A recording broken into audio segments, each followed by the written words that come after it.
of the Director of Defense Media Activity, Mr. Hal Pittman, and the Defense Information School Commandant, Colonel John Hutchison, welcome to this morning's Hall of Fame induction ceremony. I'm Marine Captain Mallory Martinez, your Master of Ceremonies. Please rise for the arrival of the official party, the presentation of the colors, the singing of the national anthem, and the invocation.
Oh, say, can you see by the dawn's early light what so proudly we hailed at the twilight's last gleaming, whose broad stripes and bright stars through the perilous fight all the ramparts we watched were so gallantly streaming, and the rocket's red glare, the bombs bursting in air, gave proof through the night that our flag was still there.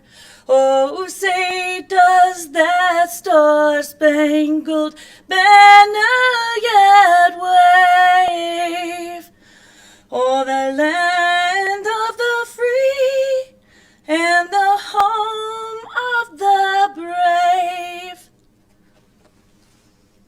We're armed.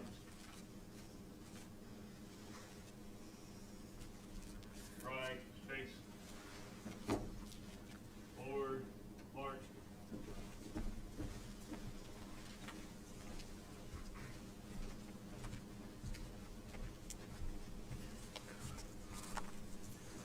Let us pray together.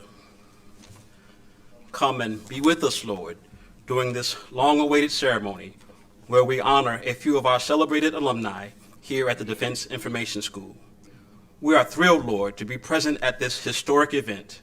This is a continuation of honoring those who have done so much for the school and for the public affairs profession. Thank you for all who've worked hard to make this day possible.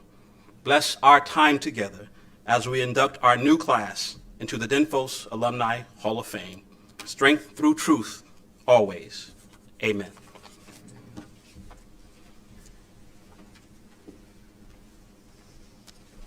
Please be seated. Thank you, Ms. Leroy, for that beautiful rendition of the national anthem, and Lieutenant Colonel Taylor for the heartfelt invocation.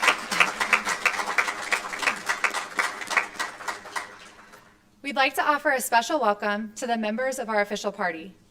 Director of the Defense Media Activity, Mr. Hal Pittman. The Defense Information School Commandant, Colonel John Hutchison.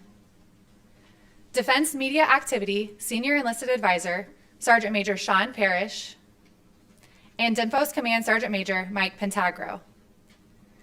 In addition, in a few minutes, we'll be honored to virtually welcome today's keynote speaker, the Deputy Secretary of Defense, the Honorable Dr. Kathleen Hicks, and the Assistant to the Secretary of Defense for Public Affairs, Mr. John Kirby.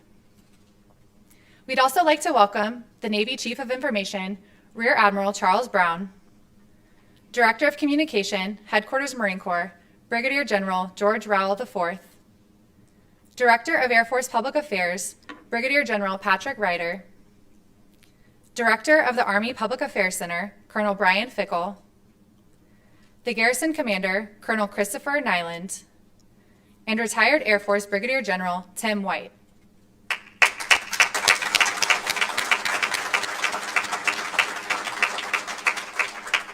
Welcome to the family and friends of our inductees and to our special guests here and online today. Since its establishment in 1964, the Defense Information School has trained and educated soldiers, sailors, airmen, Marines, Coast Guardsmen, and DoD civilians in the principles of public affairs to prepare them to communicate effectively on behalf of their services and the DoD.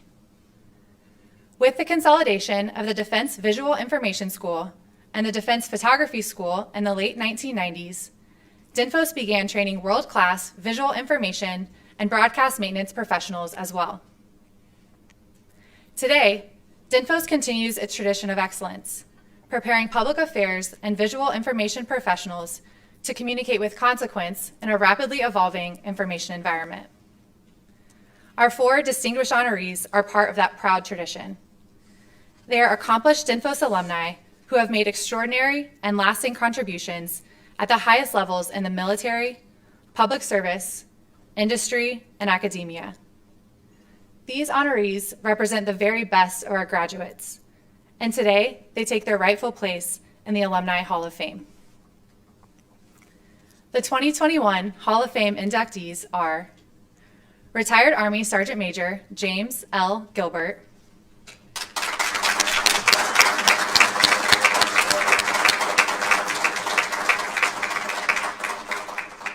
retired Army Lieutenant Colonel G. A. Redding,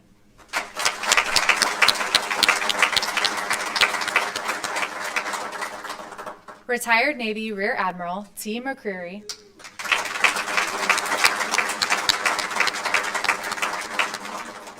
and the late Air Force Major General Mark V. Rosenker. Accepting the honor on his behalf is his wife, Mrs. Heather Rosenker.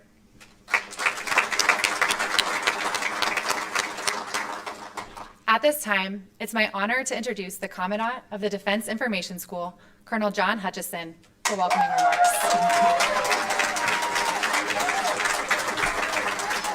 Simmer down, y'all. All right, good morning, DINFOS. Good morning to our distinguished guests, and most importantly, good morning and welcome to our honorees today. Sergeant Major Jim Gilbert, Lieutenant Colonel G.A. Redding, Admiral T. McCreary, and Mrs. Heather Rosenker, representing the late General Mark Rosenker. Today is about honoring these 4 amazing DINFOS alumni for a lifetime of service and accomplishment in the military, in the private sector, and other government and public service roles. The individuals we're recognizing today are linked by more than just their connection to the Defense Information School. Their careers and their accomplishments are marked by common themes: leadership, vision, innovation, selfless service, and transformational impact. The printed program at your seats attempts to give you a snapshot of their accomplishments, but it's not possible to capture the full breadth and depth of what these fine Americans have done. And in a minute, you'll hear from the Deputy Secretary of Defense, where she will talk a little bit more about them. But their stories are rich, their heritage is rich, and so I encourage all of you to chat with them, especially when the ceremony is over. Suffice it to say, If you are a DINFOS alumnus or alumni and you are in this, and that's most of the people in this room, we should all be proud to be found in the same company as these trailblazers. They're part of a rich and proud heritage that make this school absolutely unique among DoD training institutions. DINFOS is where we train, educate, mentor, and inspire the next generation of communication professionals. It's a special place. I can say that as the Commandant, and anybody who has graduated from here and earned the title of DINFOS trained killer, or anybody who has served on the staff or faculty here, they understand that. So in honoring our 4 Hall of Fame inductees, we are also celebrating the legacy of excellence of this institution, and that makes me proud. Side note for Jim Gilbert, who served as our Command Sergeant Major as well as our Director of Training. I told Don Smith and Sergeant Major Pentagro that if you want to go sit in their seats for a little while today, they have to let you in. So after the ceremony, Jim, come on. I want to offer my heartfelt congratulations and thanks to all of the nominees today. Thank you for being here and honoring us with your presence, and congratulations on your induction. At this time, I'm going to introduce a man who helps our school posture itself for the future to make sure that we've got the tools and the resourcing we need to keep the school moving forward in an ever-changing and difficult information environment. Please welcome my boss, Mr. Hal Pittman, Director of Defense Media Activity. Thank you.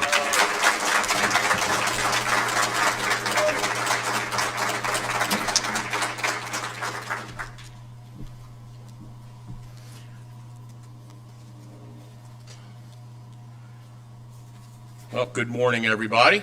Love to see this this full room here. I think I have some remarks here, maybe.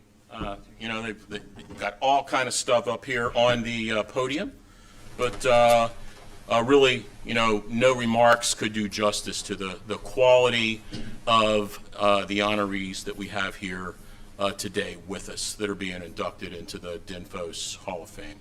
Really wonderful that we can ensure that this program lives on, that we recognize those who have done amazing work, not just on active duty during their time, but also afterwards in the civilian sector.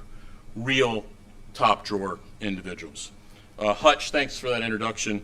And thank you for talking about the amazing legacy of the Defense Information School. It's really fantastic for me to see so many friendly faces and friends here today. I'm Hal Pittman, the Director of the Defense Media Activity. I want to thank again the Service Public Affairs Chiefs for being here with us today, as well as the Garrison Command Staff for Fort Meade. Thank you all for joining us to honor our Hall of Fame inductees. It's my great honor, alongside the DINFOS Commandant, Colonel Hutchison, to be able to host this induction ceremony today. That said, I did want to point out, if you hadn't noticed, we flexed a couple times on this ceremony. We started out with a different date. We changed it, and then we have also changed kind of the format. And the Deputy Secretary and Mr. Kirby will be coming to us virtually. We'll be piping them in with technology. I wanted to thank the DINFOS and DMA team for flexing and making those changes so that we could be able to deliver the full ceremony this morning. It's a big lift. Deeply appreciate that work.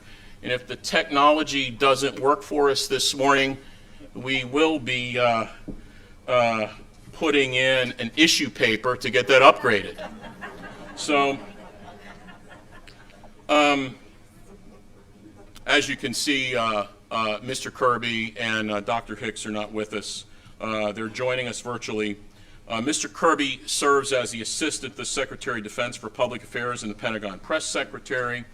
Previously, before this tour in the Pentagon, he was an adjunct lecturer at Georgetown University and a military and diplomatic analyst on CNN.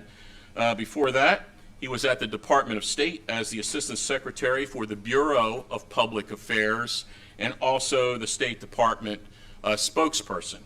And prior to that, Mr. Kirby served 28 years as a Navy officer rising to the rank of Rear Admiral, and he has the distinction of being the only DoD uniformed Pentagon press secretary. From a personal perspective, John and I served together for 20 years on active duty in the Navy, and then again in the past few years in the corporate sector, working on some speaking engagements and other activities. I will tell you that there is no bigger advocate than on behalf of the military communications enterprise, the public affairs enterprise. There's no bigger advocate for all of us than Mr. John Kirby. And it's my great pleasure to be able to introduce him today. And hopefully our technology will work. John, over to you, sir. Hopefully you can hear us. Take it away. Well, thank you, Hal. It's good to see you, shipmate. And I'm very sorry that we can't be with you in person today for this very special event.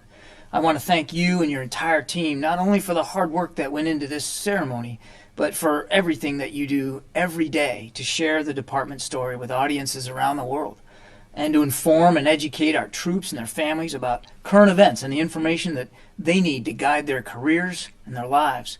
I also want to thank all those being honored today, our trailblazers and our Hall of Fame inductees, for your exceptional service and for your contributions to the public affairs community. I think we all know that we stand on your broad shoulders and that we are grateful for the contributions you made and that you continue to make to our military and to our nation.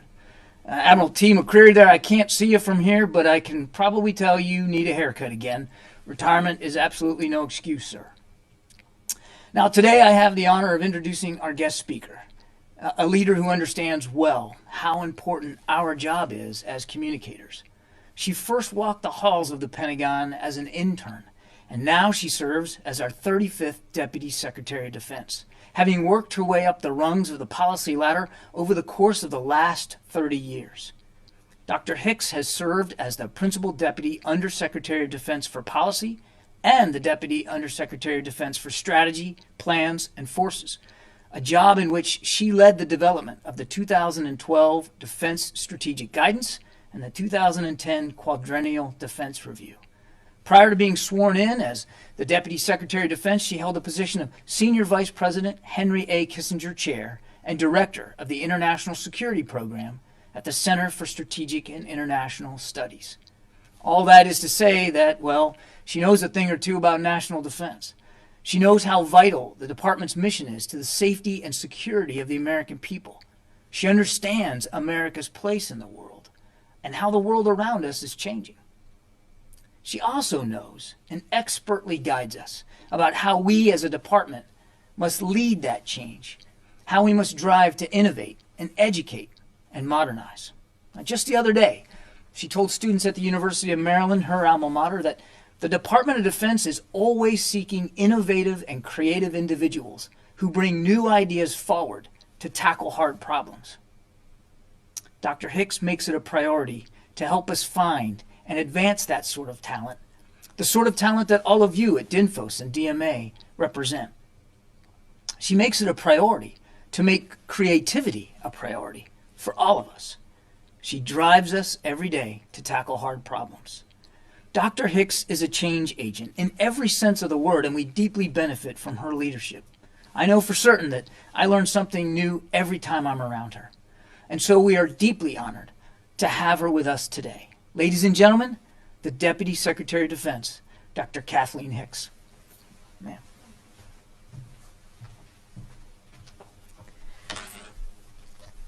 So first, thank you to John for that incredibly warm introduction. And thank you all for all that you do representing the department day in and day out alongside John. As Deputy Secretary, as you can imagine, I don't have the opportunity to leave the Pentagon very often.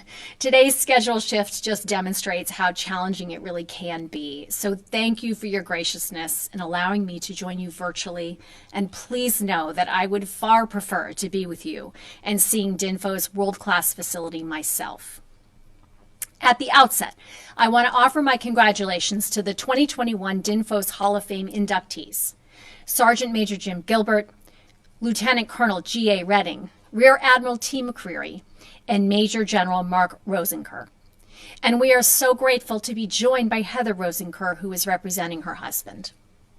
To the family, friends, and loved ones of our inductees today, thank you for the support you've provided over the years. These inductees would not be here without you. I had the chance to read the accomplishments of each of the 2021 inductees, and I was struck not only by how clearly impressive they are, but in how remarkably varied they are in scope. As some examples, Sergeant Major Gilbert organized and oversaw the relocation of DINFOS to Fort Meade and was well known for mentoring instructors and students alike. Lieutenant Colonel Redding created the first superstation within the American Forces Network and greatly increased opportunities for female service members with combat camera units. Admiral Mccreary created the Mass Communications Specialist rating for the Navy, setting the stage for today's Joint Service DINFOS training, and he was heavily involved in facilitating the embedding of news media during operations in Iraq and Afghanistan. And General Rosenker served in key Air Force Public Affairs leadership roles across his career and across 8 presidential appointments, including 4 years as chairman of the National Transportation Safety Board. And while these individual accomplishments differ, all 4 of today's inductees were innovators, leaders, and mentors. They cast big shadows while on active duty and created lasting positive change in their wake.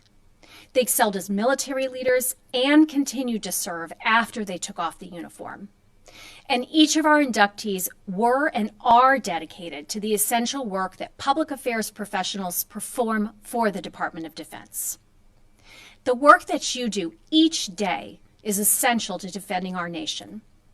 Today, the ubiquity and greater accessibility of information has made it increasingly powerful.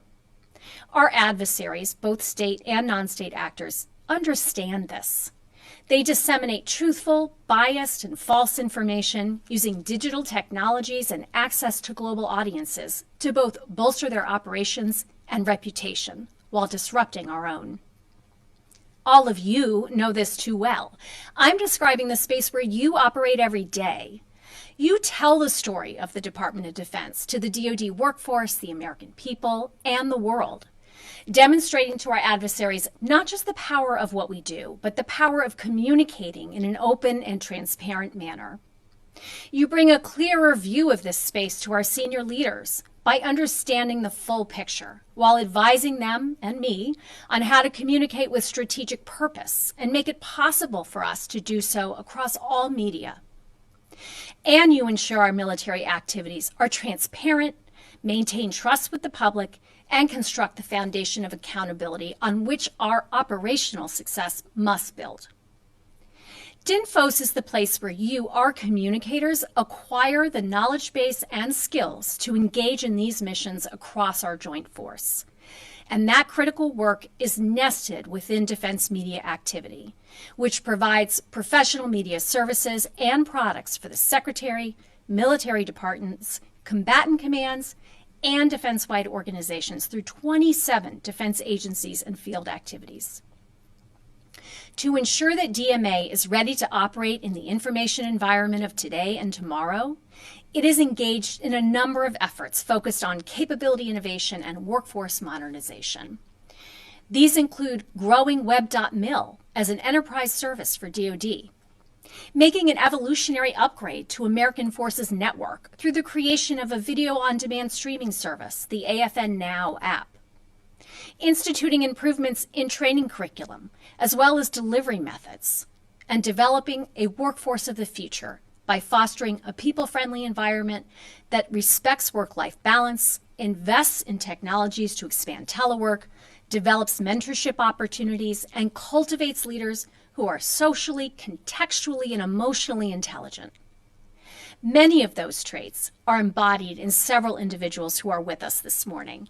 They are the recipients of DMA's first annual Trailblazer Award and are some of the department's best and brightest. In closing, once again, congratulations to the DINFOS Hall of Fame inductees. Your accomplishments are truly remarkable. They have had a lasting impact, not just within military public affairs, but for the Department of Defense more broadly. Similarly, the changes that we see DMA making today on capabilities and on workforce will have a lasting and powerful impact in helping the department confront the challenges of today's and tomorrow's information environments. Thank you again.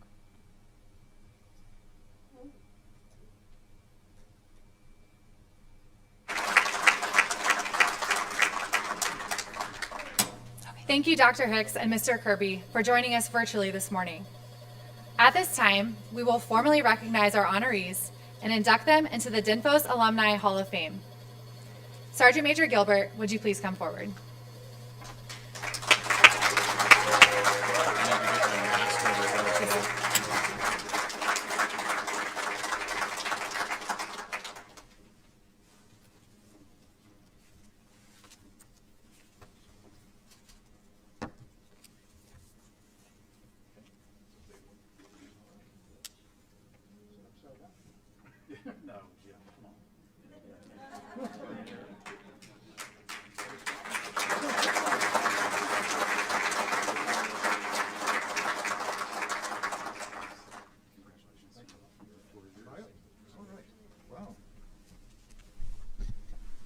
I love this part. You get to take your mask off and everything, you know.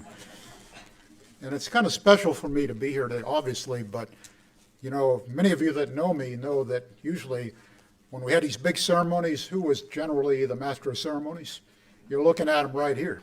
So it's kind of nice to not be in charge of this in case something goes wrong or, you know, something like that. But really, it is a special honor to be here. Thank you, sir, and Colonel Hutchison. Thank you.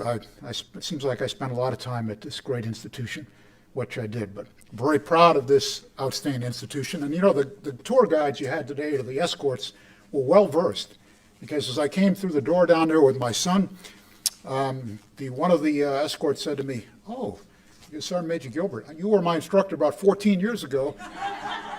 And I said, "Did you recognize me?" He said, "Absolutely. You haven't changed a bit." So they definitely have good public affairs skills. It's obvious. So thank you for that. All right. So, you know, none of this happens without a lot of support. And when I look at the years that I've put into this system, and it has been a lot of years, but it's all good. But nothing like that happens without support. All of us out there have had great mentors, great role models that we look to. And we've had great support wherever we have worked. And I wouldn't be standing up here without the support of the team members that always supported me. So they should be up here as well. And there's many people out there right now in the audience that could be accepting this award. And speaking about old times, I was talking just before the ceremony, talking to Mr. Redding over there, and he reminded me that he and I worked together at DINFOS about 100 years ago, wasn't it, sir? Something like that? I can't remember exactly. But a coincidence, actually amazing, because I was a young staff sergeant, Army staff sergeant, just came into DINFOS at Fort Benjamin Harrison, Indiana. And he basically, G.A. Redding, was a young captain. He's still pretty young looking, I must say. And, you know, he's, I got to look over here, make sure I'm looking at the right guy. You know, he is so young. But no, and he reminded me that we did work together. So, sir, it's a pleasure to see you again, to be with you, and congratulations as well to all of the honorees and their family members that could be here today. It is a great day. And just remember that we didn't get here by ourselves. We're all here with the great people that we know and those mentors and role models that we had. You told me I had 3 minutes. How am I doing? Am I 2.5 yet? Or I'm right on? You give a broadcaster a microphone, I might be telling some old stories, and you might not want to hear some of those in this venue, you know, because I do know where all the ghosts are. I do know where the secret box is hidden out in the ground there. You know, the time capsule. If anybody wants. Dig that up, I think. Is my stuff still in there? Okay. And Sergeant Major, I did go down the hallway to make sure my picture was still hanging up outside your door there. And it hadn't been shuffled down to the end. I appreciate you took good care of me. But I'm not going to stand here and talk long, but I want to also thank my family, especially my son who is here with me. You know, he's a busy guy. He's a brigade commander, very proud of him, with the 101st down at Fort Campbell. He just got back from a big deployment in Kuwait, He's just an amazing individual, and very proud of him. And I'm very proud of my daughter as well, who could not be here, but she is doing phenomenal things with Johnson & Johnson in a leadership position up there. Not involved with the shots or drugs, but she's on, so don't blame her. She's on the retail side, but she's doing phenomenal. And the one very special person I wish could be here today, as many of you have seen in my bio, is my beloved wife. We were married for 45 years. And every success I had was also up to her, because she was the one that was always pushing me, always saying, do it, keep going, keep going. And what a strong person she was, and she would be very proud of me to be here today. So thank you all once again. I think I'm at about 3.5 minutes now, so I'm going to put my mask on and go back to my chair. Thank you very much.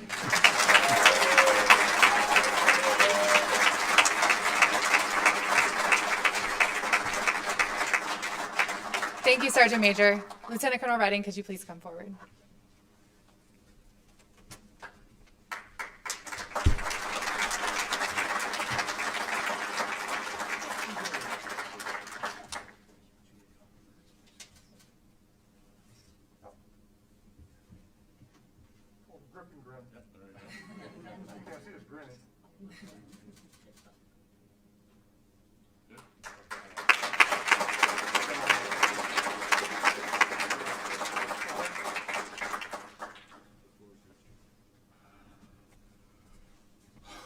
Well, thank you very much for coming.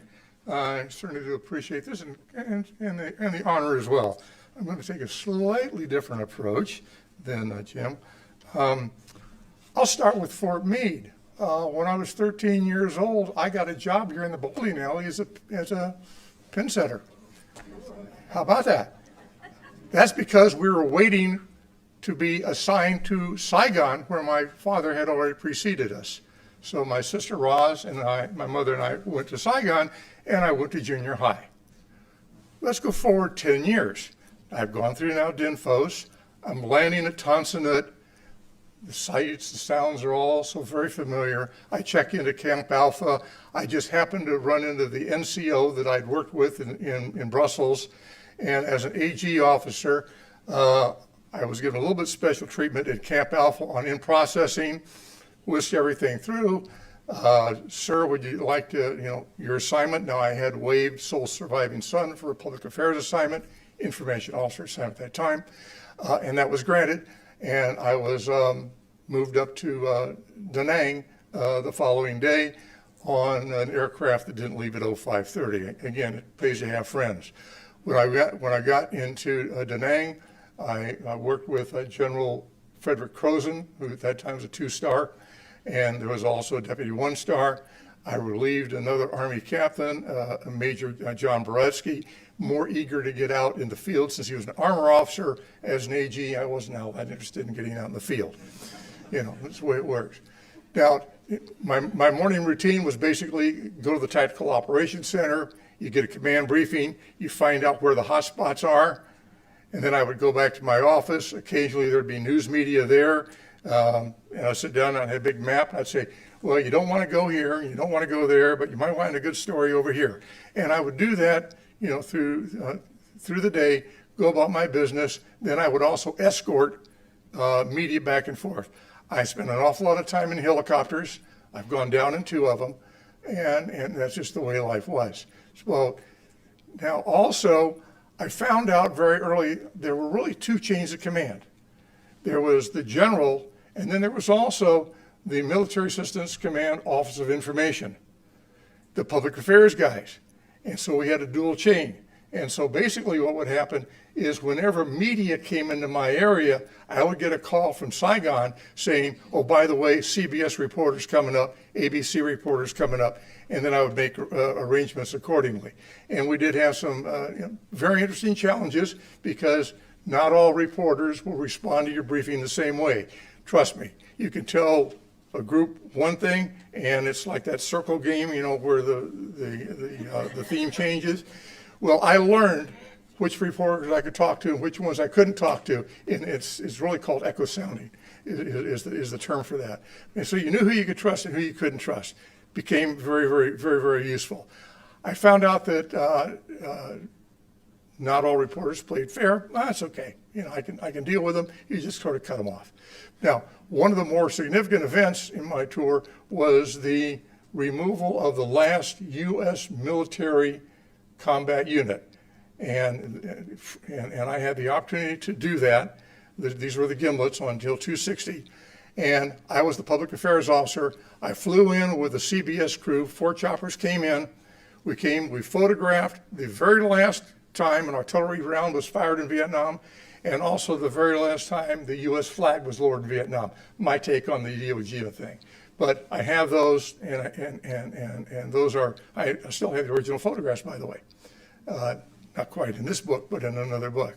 Now, when that was all done, well, we're sitting there waiting to be airlifted back out of the base. No one's there because what we were done, we'd brought in Vietnamese soldiers and hauling out the American soldiers. It was sort of a round robin thing that went on for several hours.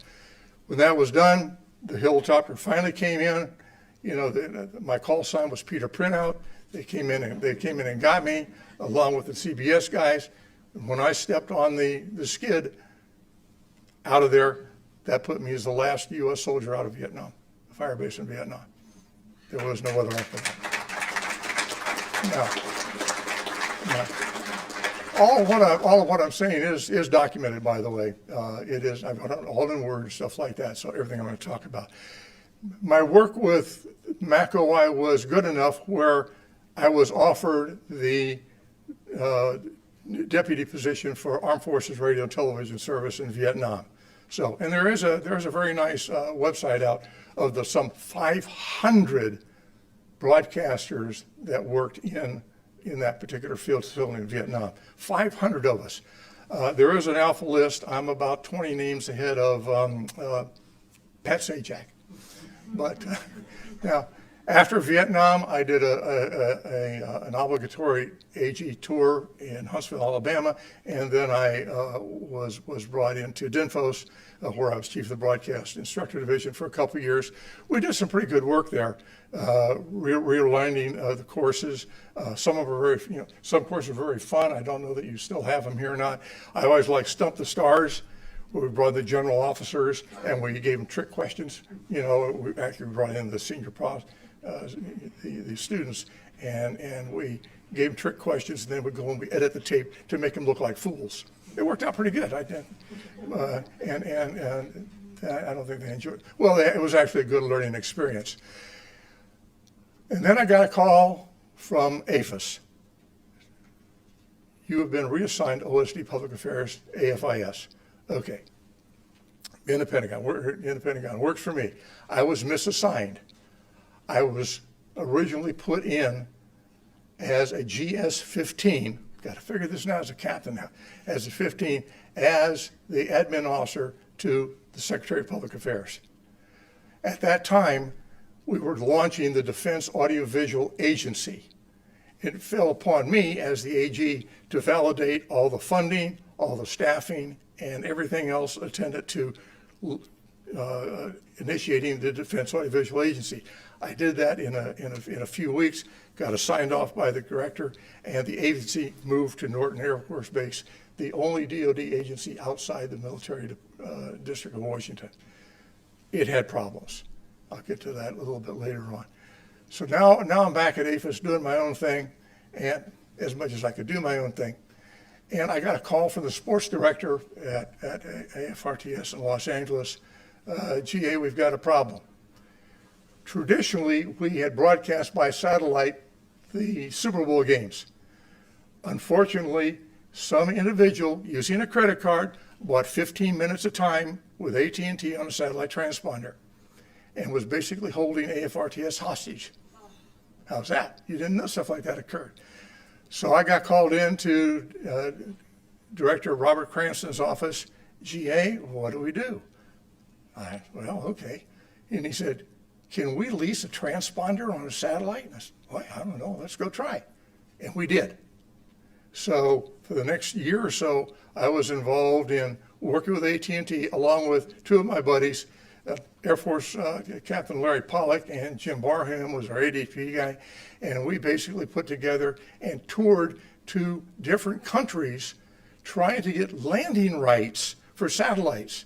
This was new stuff. No one ever done it. The FCC didn't even have a rate card on what a transponder would cost. All this was brand new. And so here we are launching a satellite network, AFRTS SatNet. Again, and the industry was going, what? And we did get a little of industry buzz. Had to go to Congress to testify, prepared budget books. And I prepared budget books for Director Cranston that basically tripled, almost quadrupled the AFRTS budget. Well, we had to buy satellite dishes, stuff like that. Who knew what they cost? You know, but give it a swag and away you go. So I actually went to the House Appropriations Committee in uniform, one of the very few times I was ever in uniform, sat behind Director Cranston, and after convincing the committee that we could not use military satellites because we would have a 0-0 restoration priority in case something happened, we were given the authority to go ahead and lease satellites, which we did through AT&T. So I got that up and running, and along with my two buddies, and we were rocking and rolling. And then I got the call from my detailer. GA, it's time for you to go. Okay, where are we going? You like camels? No. Okay, well, you have been nominated by Army Chief of Public Affairs, Major General Sullivan, to be the U.S. military and U.S. spokesman for the Camp David Accords in the Sinai. Interesting job. And so, okay, I interviewed with the force commander there, a Norwegian 3-star, and then, of course, I had my interview with the Chief of Army Public Affairs, who left me with one admonishment.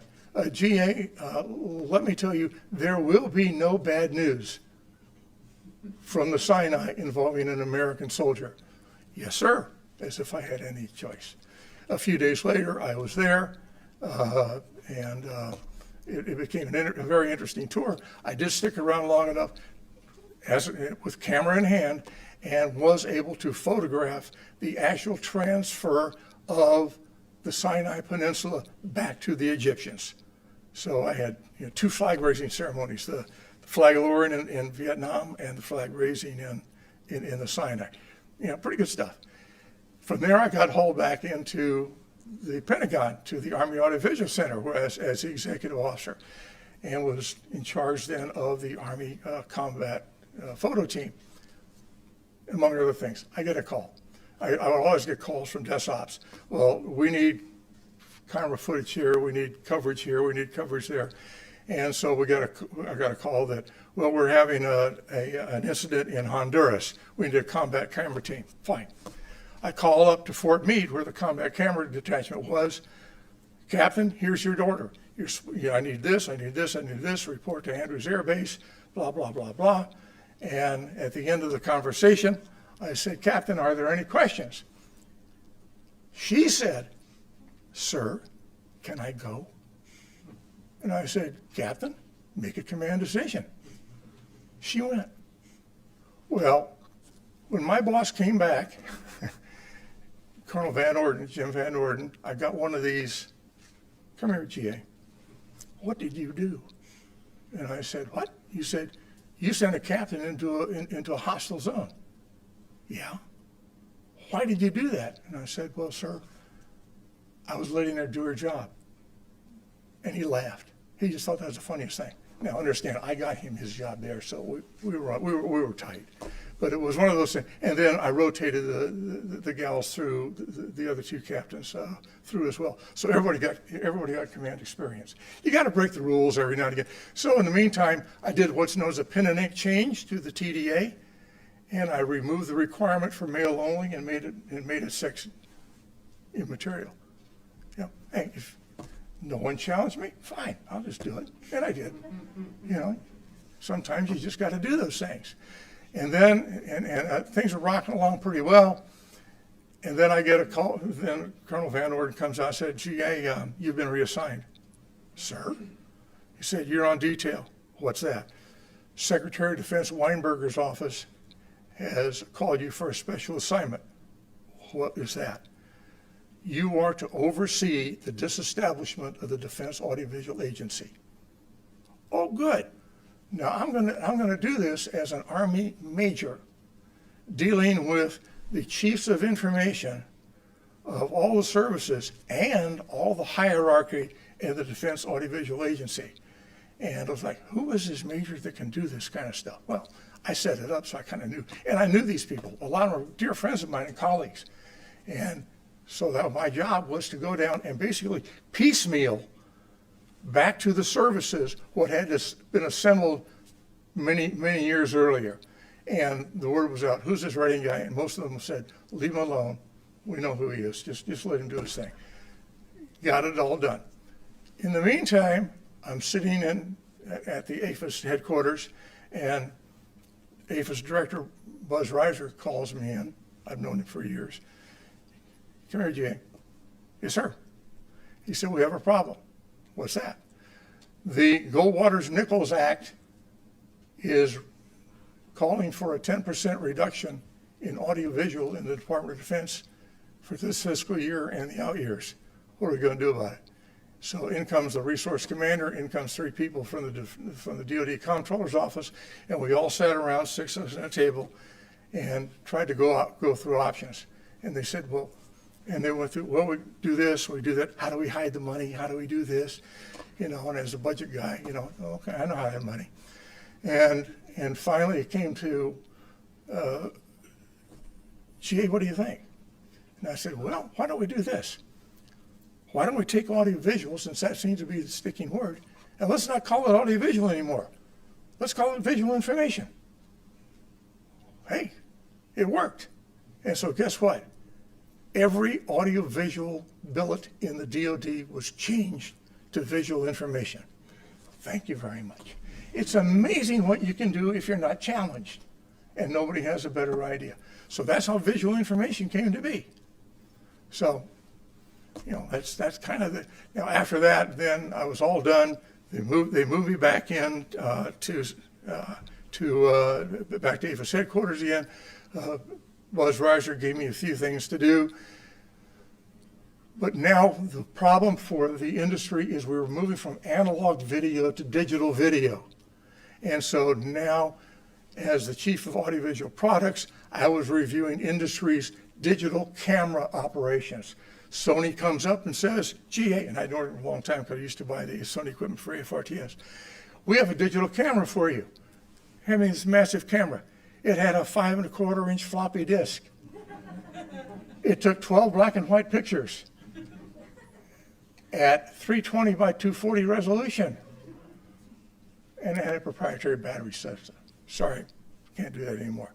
And then I had the VHS wars, Beta versus Sony-Max.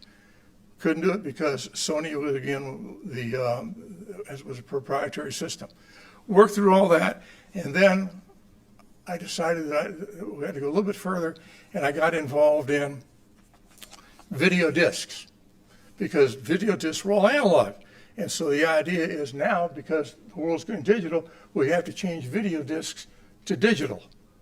And so I moved $200,000 of AFIS money into the Bureau of Standards, and we formed a team with industry to develop video standards, JPEG, all the JPEG forms you know.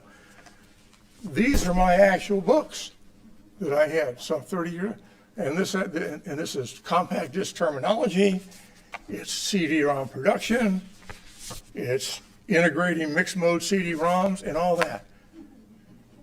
So you never know quite what you're getting involved in. After we did all of this work, it took 3 years to do that, and then after we did that, we moved on to something else called DVD. Do you know what DVD stands for? Takers? Digital Versatile Disc. Because it can do audio, MOPIC, graphic, it's the DVD. And even today, I am still on the DVD SIG. So that kind of wraps it up for me. I had one prop. This is a daily record that I kept in ink of every day in Vietnam, what I did, who I met, and what. 333 days. All of this, by the way, is online. I integrated some photographs that I took, and there's some 400 photographs that go along with this. So I've captured my time. I did the same thing for my work in the Sinai as well. So with that, I do recall the DOD's motto that I had. I had 2 martini glasses and a shield, and it said, "Last to know, first to go." And so you never know where your career is going to take you. I've had a pretty good ride. Thank you very much.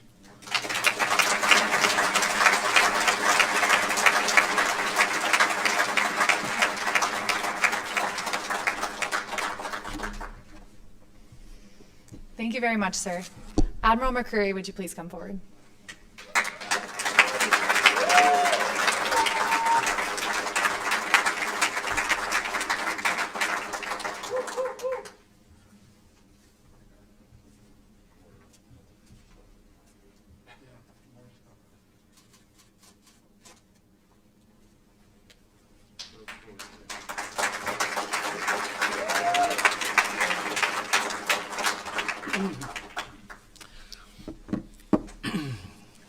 Thanks. I think when Julie sent me the invitation, by the way, thank you, Julie, for setting everything up.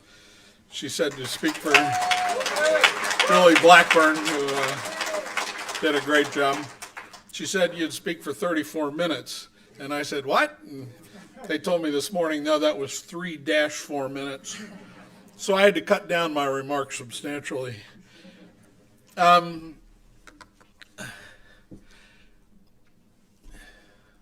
Hal, Service Chief PAs,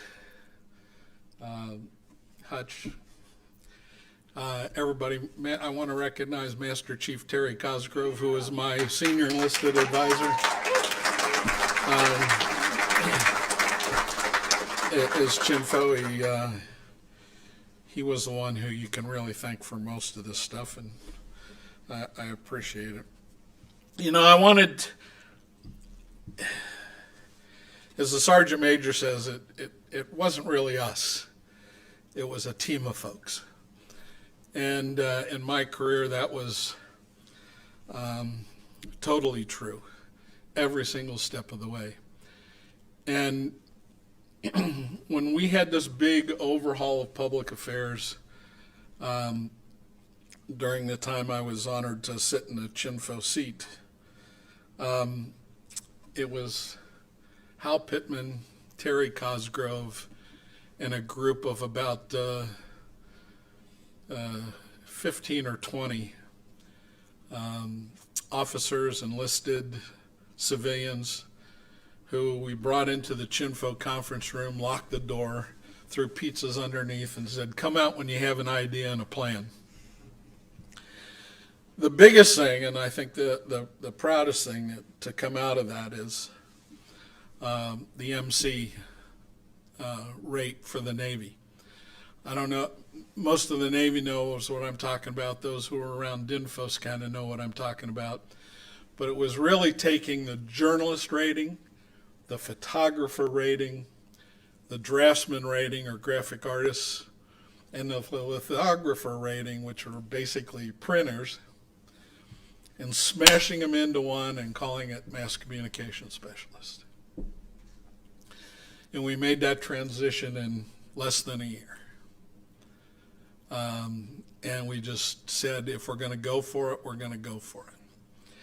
The biggest thing that happened was, because of that, we came to DINFOS, who my experience was 1982, when I went through DINFOS Basic at Fort Benjamin Harrison. Public Affairs Officer course is what it was called then. It was a pretty rigid Army command structure at that time and a pretty rigid school. And I'm glad to see, by the way, that as the communication environment changed, it forced the change in how everybody does business, and it's gratifying to see. But we came up and said, hey, we're no longer training journalists, we're no longer training photographers, we're training MCs. And the team here and our team at Chinfo spent weeks and weeks and weeks developing a curriculum, and I know, Sergeant Major, you were here at the time, And it was amazing the support that came out of here, and really created a new curriculum for a rate in the Navy that really is, you know, a jack of all trades, but also a master of all trades, you know. And we started seeing the benefits of that when more and more joint commands would ask for Navy Combat Camera, would ask for Navy Public Affairs Center folks to go, because they could fit into any hole at any time and pivot 180 and do whatever. And it's been an amazing ride, and I think just me getting out of the way was probably the most important accomplishment, which means it's a team accomplishment, to getting that done. I did want to make a couple points. You notice everybody here talked about as much about logistics as they talked about communication. And I kind of was happy to see that the public affairs qualification course now does more with planning and logistics and thinking through how to get people there. You know, the Navy's always struggled with telling that story because we're over the damn horizon. I apologize, by the way, in advance if any of my sailor language comes out. You know, it's just the way it is. But, you know, it's getting people to the story. It's being able to tell that story. An example, Saddam Hussein, after the invasion of Kuwait, we pushed him back. He put troops on the border again. So we sent a single PAO, Navy PAO, alone and unafraid, to Kuwait when he put troops back on the border, to a press center that was hosted by the Kuwaiti government, and there were more than 300 media, maybe even as many as 400 media present. That single PAO got 125 media to fly out to cover 100 Marines landing in the desert. That's all. So there were 25 members, more members of the media and the Marines. Every Marine that came off a helicopter had a member of the press corps following him on the exercise. The pictures were incredible. It looked like we landed a force of 3,000 people. Also in that process, that same PAO took some media out to fly into the helicopters with Marines, and also told the press in Kuwait where the helicopters would fly by. So you had press out there shooting the helicopters flying by those 3 Kuwaiti towers that are so, you know, well known at that period of time. That is bringing the story and telling the DoD story, and it was 90% logistics, right? You know, the communication points for something like that would come. By the way, that PAO who was alone and unafraid, Hal Pittman.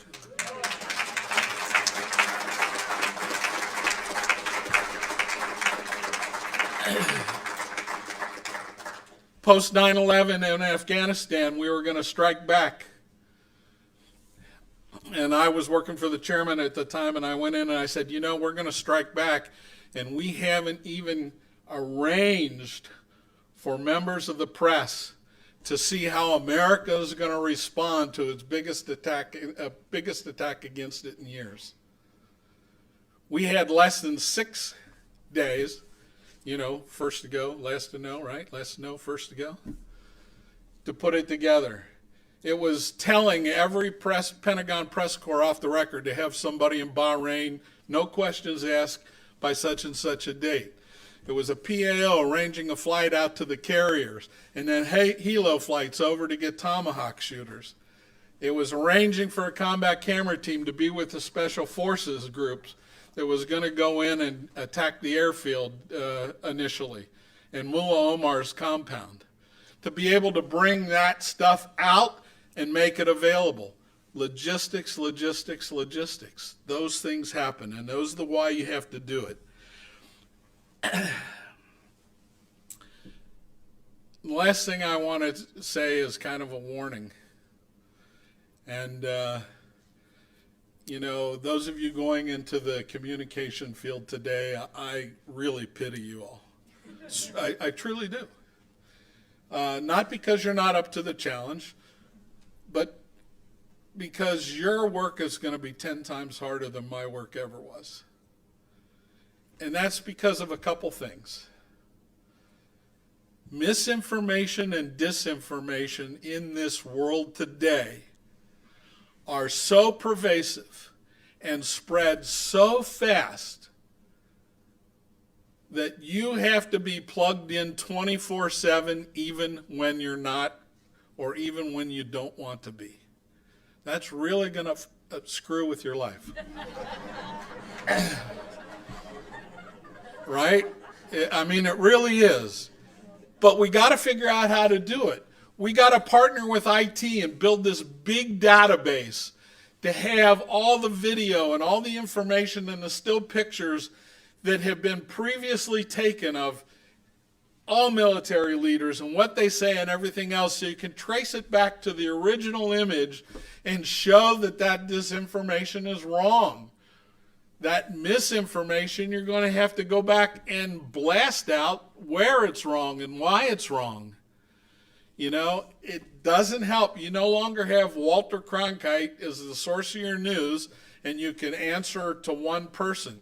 You have to answer to thousands of people. You have to go where the people are, because there are so many channels. There is a radical transparency in communication, and even though there is, unfortunately, it's become channelized to the individuals because it's no longer a push system. It's a pull system. People decide what they want to hear and filter out what they don't want to hear. So you have the added burden of having to learn how to break into channels that people who normally wouldn't listen to you can finally hear you. It is a tremendous challenge, and one I know that the curriculum is changing to adapt to and try and bring into this, which I'm proud that DINFOS is on that curve to bring that up, but it is really, really true. The final thing, and I can get away with talking about it because I'm retired, and what are they going to do, recall me, send me to sea, take away my birthday? The politicization, or whatever you want to call it, making communication more and more political and trying to draw the military into that. Charlie sees it every day, Charlie Brown, and he and I have exchanged some notes about this, and so it's not my brilliant idea, but it is a worry that I've always had. We're seeing more and more pressure put on people in uniform to spin, to tell the political story rather than to tell the military story. And we have to be cautious about that because we cannot lose our credibility, you know. And some points it's even going to cost people their jobs. And they're going to have to stand up and say, I'm sorry, I can't say that. Over my 27 years, I've had to do it only 3 times.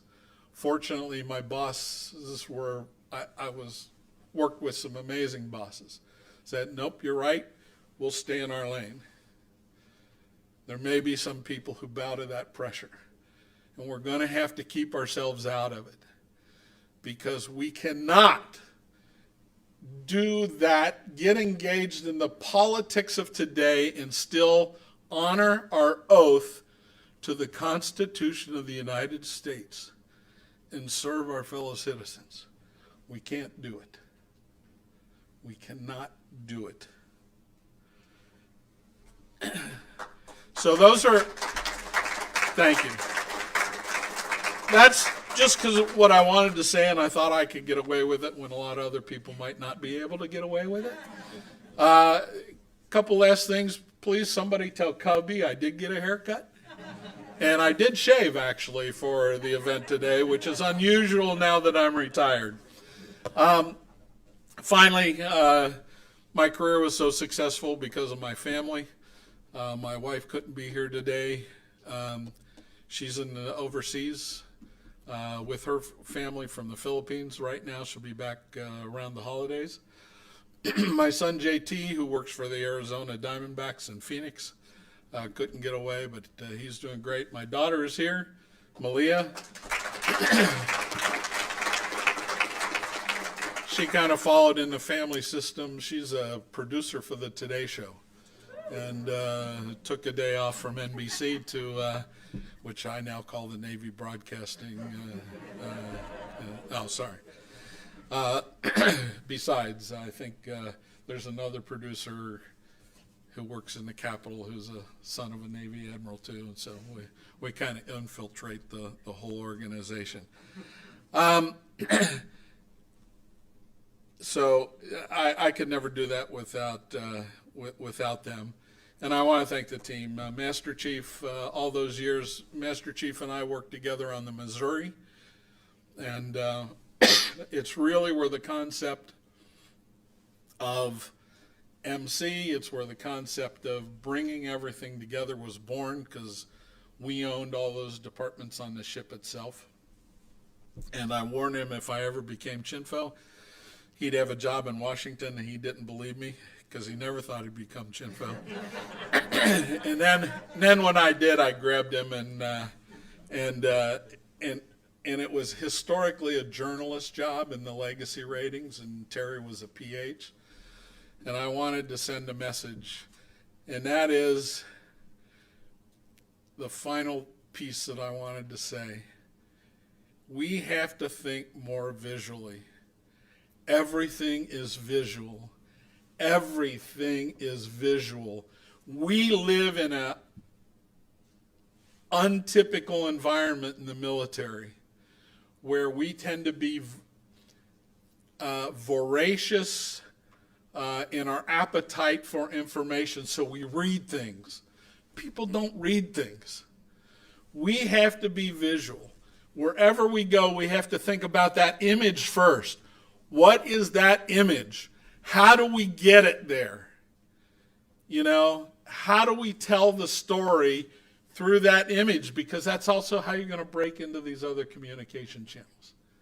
It really, truly is something we must put at the forefront. But anyway, enough of that. Thank you all. I'm honored to do this. Honored to be here. And Rebecca, I want to thank you, Rebecca Feaster, for nominating me. Thank you for the honor.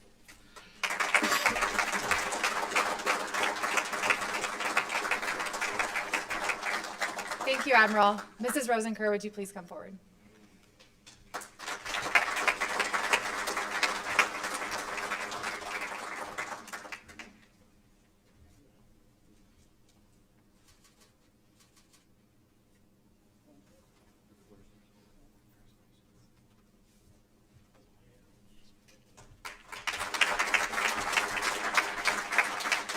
Good morning, everyone. Yeah, nice to see everyone here. A huge thank you for all the logistics works that was done to put this on. Thank you for including me so I could be here to represent my husband. Mark would have liked nothing better than to have been here and to be recognized along with these other Hall of Famers, very accomplished people. And trust me, this is a very great honor for him, and it happens to be his birthday today. He would have been 75, and so I think it's somewhat prophetic that it actually did happen today. And that I can be here and sort of talk to him and talk to all of you about his love for public affairs. He did public affairs his entire career until maybe the very last couple of years, but the reality is that public affairs was in everything anybody ever does. And he got to some leadership positions as chairman of the NTSB, and all of the skills and the talent and the education that he had being a public affairs officer made him a better chairman of the NTSB. So there are bigger and brighter things, or just not bigger and brighter, but it can take you anywhere. You can move it into any career. So don't forget that. You don't have to be pigeonholed. And Mark would have said that as well. Congratulations again to all the other Hall of Famers. Mark would have been very proud, as I said, and very touched. So thank you very much for this wonderful recognition. Appreciate it.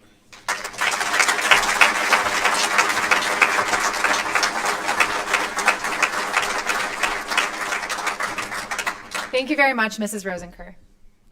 Congratulations again to all of our honorees. Let's have another round of applause for the Defense Information School Hall of Fame Class of 2021.